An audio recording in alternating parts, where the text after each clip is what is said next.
Yeah, I know I got problems, and I don't know where to go. I don't wanna put the Hey blame guys, on I am Brian. so I I am put it on partial my owner of BK own. Trading Academy, and we're going to use the Commitment of Traders report to analyze GBPAUD. Now, if you have no clue what Commitments of Traders is, I have a link in our video. I'm going to actually show right above here. I'll even post it in the description below.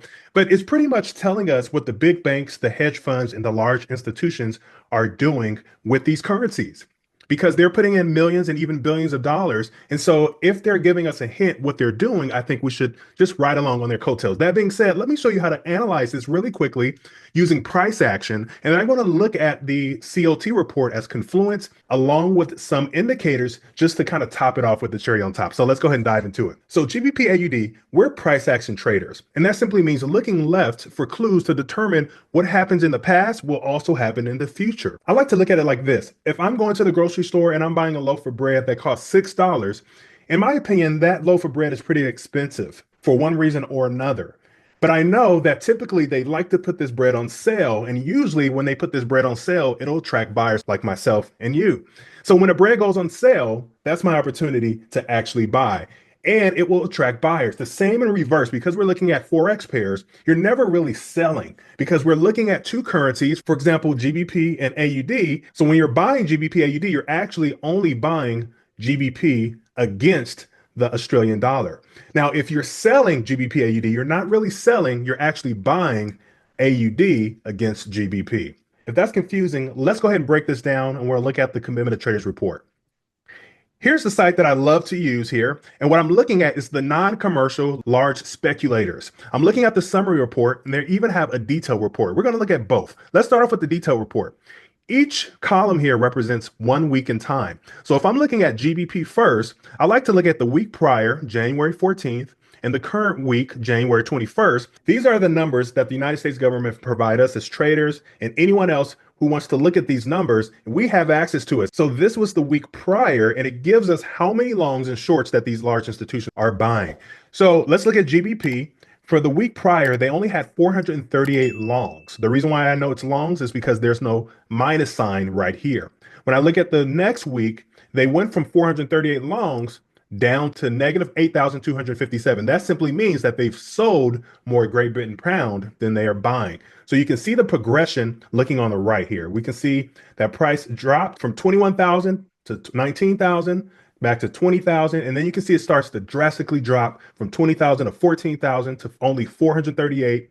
Now they're reversing, right? So it's like you're driving in the car, you realize you want to go the other way, and then you back up. So this is what they're doing, and it takes time to back up. So this is ideal for swing traders, especially if you like to hold trades for the long haul to gather a lot of money. Now, we always tell our students to risk no more than 2%. So you want to make sure that risk management is a priority. That being said, if I take this $438 and I add it to this minus 8257, I will get what's going to show in my summary report. So let's look at 438. I'm going to add it to this 8,257. Let's go to the summary report. The GBP, you can see that it is minus 8,695. That's how we get this number. I'm not going to go too much in detail. I have a detailed COT video that I'll also link in the description. It looks just like this here. So just keep an eye out for it.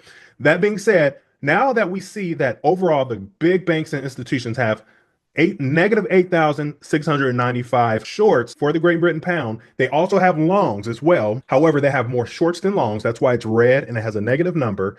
I may have a bias to sell GBP pairs, but I can't just look at GBP. I have to look at the other currency as well. So since we're looking at GBP AUD, let's take a look at AUD. AUD has more longs. They actually have a positive 6,335. So this is how it works. When I have a negative number here for the first currency and a positive number for the second currency, it looks like this. Let's just round this off to negative 9,000. So I'm just going to put it just like this here.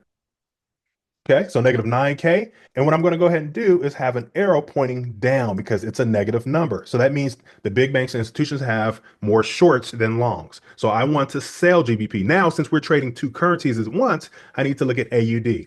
Remember, AUD right here says they have a positive 6,335. Let's just round it off to 6,000.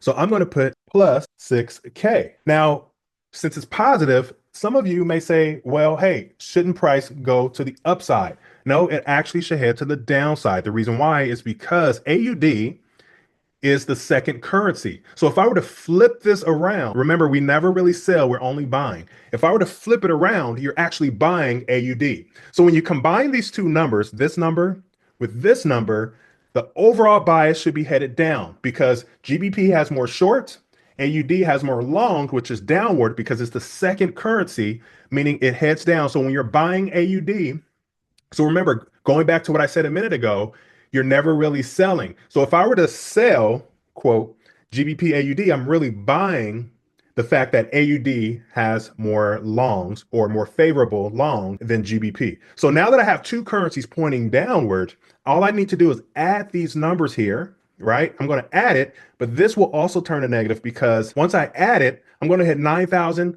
10, 11, 12, 13, 14, about 15K to the downside, okay? So I can just go ahead and type negative 15K. So it's not your typical math that you'll say, I have a negative 9,000, I have a positive 6K, and then that will be a negative 3K. You won't do that when you have two currencies pointing down. What you do is add them together, and since they're both pointing down, you'll have negative 15K.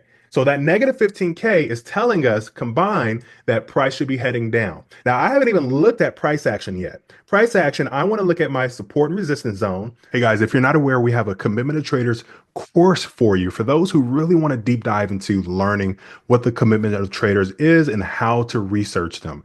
I break it down from the government site that we use to this colorful site that I like to use to make it a little bit more compact and easier to read. And it is enjoyable. I make it really simple for you guys.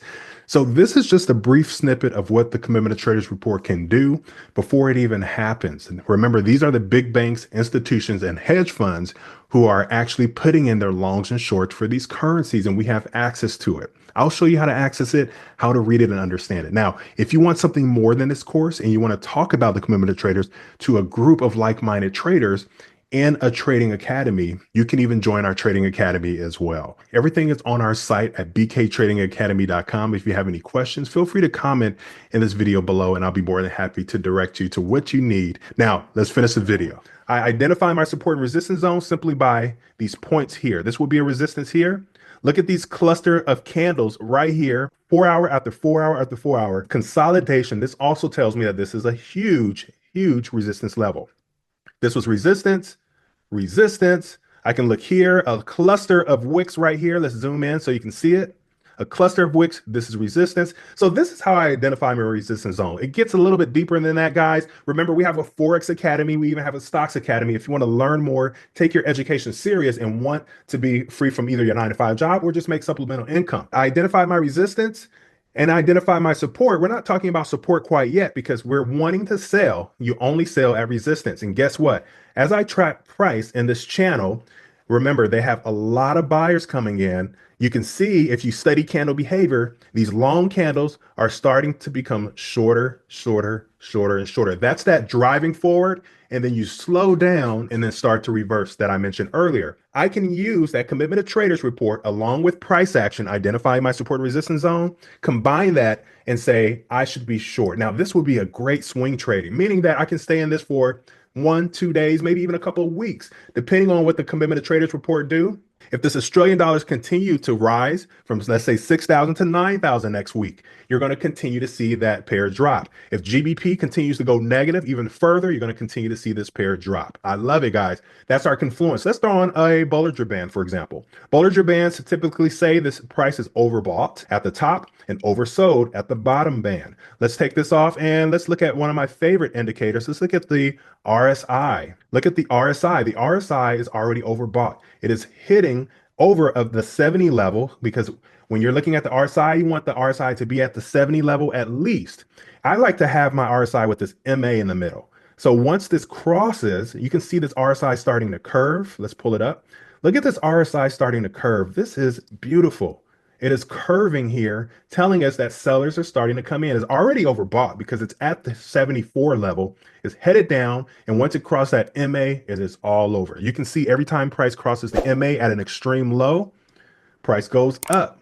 Whenever a price hits the MA at an extreme high like this, price goes down. This is just extra confirmation. I don't look at these indicators as my first priority. I look at price action as my first priority, the commitment of traders report as my second priority, because these are the actual numbers that is being provided to the US government that we have access to.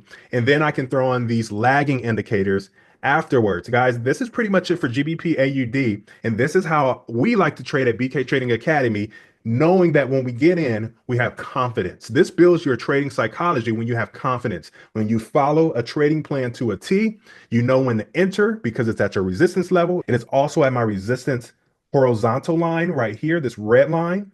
It is also at my resistance vertical line, which is my trend line. So I have a confluence on so many parts, guys. Let's continue to watch this here. If you're wanting to put a stop loss in, let me know in the comments if you have questions on where to put your stop loss and even your take profit. I have an answer for all of that. Remember, I am partial owner at BK Trading Academy with my wife, Kenya. We trade for fun. This is our income. This is our 9 to 5 right here. We put all of our time and effort in our academy. We're available for them 24/7. And I'm hoping to welcome you guys in the future. If you have questions at all, BK Trading Academy is our website, and I will see you in the next video. God bless you.